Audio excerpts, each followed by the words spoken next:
The Public Accounts Committee has queried the Chief Executive of the Ghana at 50 Secretariat, Dr. Wereko-Brobby, as to whether the celebrations left the state with financial loss or not.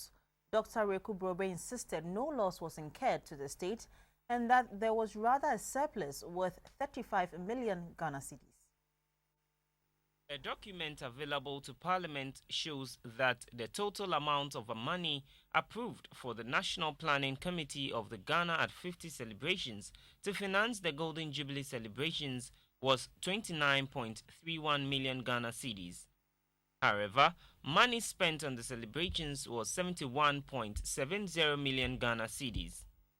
That was 146% above the approved allocation. Dr. Wereko-Brobby was CEO of the Ghana at 50 celebrations. Another issue is who was the actual signatory of checks for payments regarding the Jubilee activities. I don't want to get into the issues of whether I spent X amount, but the National Planning Committee approved a budget for the celebrations. That budget was approved, was substantially in excess of the fabled figure that everybody made a fuss about. But I did not have a pot of money that I dipped my hand into. A former executive director of the Serious Fraud Office, Mr. Theophilus Kudjo, also came before the Public Accounts Committee.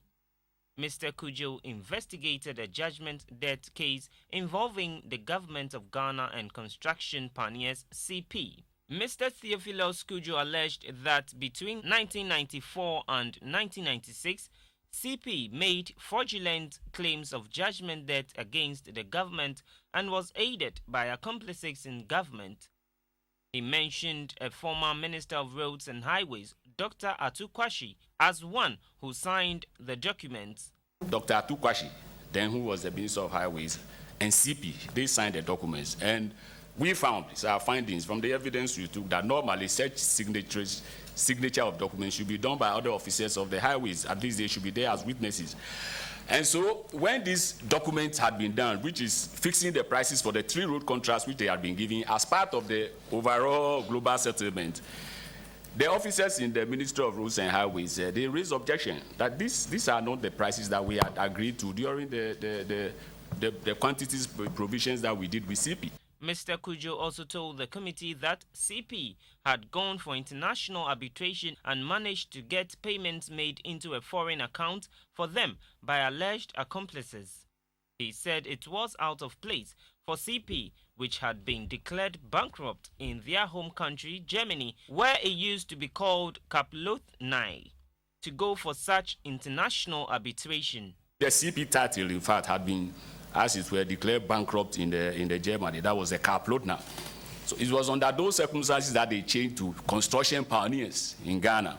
See, so the account to which these monies were being paid was CP's account in a bank in Liechtenstein. And CP was always trying to push these items which had not been agreed by everybody into the payment schedules. So this loading of contracts was the gravamen of the criminal fraud that we found against CP and the public officers who were handling these matters at the time. Examination of the case continues.